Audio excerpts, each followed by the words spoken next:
മെയ്തൈ വിഭാഗക്കാരെ തട്ടിക്കൊണ്ടുപോയി കൊലപ്പെടുത്തി എന്ന ആരോപണം ശക്തമാകുന്നു. 6 മൃതദേഹങ്ങൾ ഇതിനോടകം തന്നെ കണ്ടെത്തിയിരിക്കുന്നു. വീണ്ടും വംശീയ കലാപം അതിരൂക്ഷമായി പൊട്ടി പുറപ്പെട്ടിരിക്കുന്നു എന്ന് വ്യക്തമാകുന്ന സാഹചര്യത്തിലേക്ക് കാര്യങ്ങൾ പോകുന്നു. എന്നിട്ട് നിഷ്ക്രിയത്വം പാലിച്ചുകൊണ്ട് ബീരേൻ സിംഗ് ഇരിക്കുകയാണ്. BJPക്ക് വെറും അധികാരമോഹം മാത്രമേ ഉള്ളൂ. സമാധാന അന്തരീക്ഷം പുനഃസ്ഥാപിക്കാൻ യാതൊരു ഉദ്ദേശവും ഇല്ല എന്ന് സഖ്യകക്ഷിയായ നാഷണൽ പീപ്പിൾസ് പാർട്ടി NPP കൃത്യമായി JP നദ്ദയ്ക്ക് അയച്ച കത്തിൽ വ്യക്തമാക്കുകയാണ്. BJPയുടെ ദേശീയ അധ്യക്ഷൻ JP നദ്ദയ്ക്ക് അയച്ച കത്തിൽ പറഞ്ഞിരിക്കുന്നത്, ഒരു കാരണവശാലും ഇനി മണിപ്പൂരിൽ BJPയെ പിന്തുണയ്ക്കാൻ കഴിയില്ല. അവർ അമ്പേ പരാജയപ്പെട്ടിരിക്കുന്നു. അവർ ഒരു തരത്തിലും ഈ വംശീയ കലാപത്തെ അടിച്ചമർത്താനോ അത് ഒത്തുതീർപ്പിലേക്ക് എത്തിക്കാനോ ഒരു യോഗമോ ഒന്നും തന്നെ വിളിക്കാൻ താല്പര്യപ്പെടുന്നില്ല. പ്രധാനമന്ത്രി ഇങ്ങോട്ടേക്ക് വരാൻ പോലും താല്പര്യം കാണിക്കുന്നില്ല.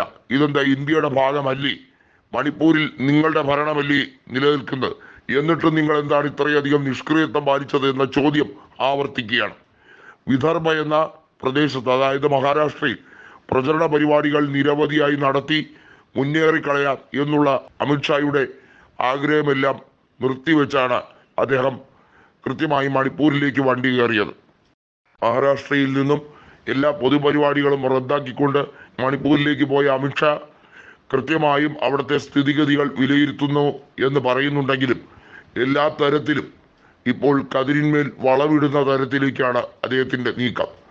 എത്രയോ അവസരങ്ങൾ ഉണ്ടായിരുന്നു മണിപ്പൂരിൽ സമാധാന ചർച്ച നടത്താനും ഏകോപന നടപടികൾ കൃത്യസമയത്ത് എടുക്കാനും. ഒന്നും തന്നെ അദ്ദേഹം ചെയ്തില്ല.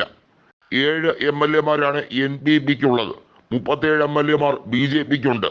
മൊത്തം 53 MLA-മാർ NDAക്ക് തന്നെ ഉണ്ട്. അതായത് 60 MLA-മാരിൽ ഭൂരിഭാഗം പേരും BJP MLA-മാരാണ്.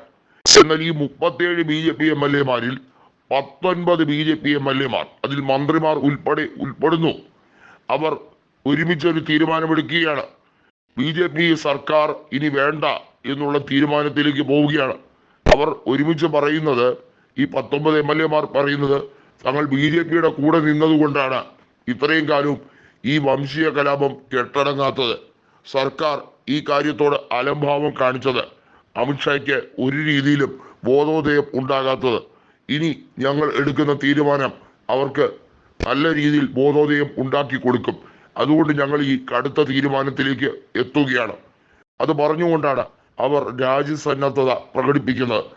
അത് തടയാൻ വേണ്ടി, അല്ലാതെ മണിപ്പൂരിലെ കലാപാന്തരീക്ഷം കൃത്യമായും മാറ്റിയെടുക്കാനോ അവിടെ സമാധാനം പുനഃസ്ഥാപിക്കാനോ വേണ്ടിയല്ല.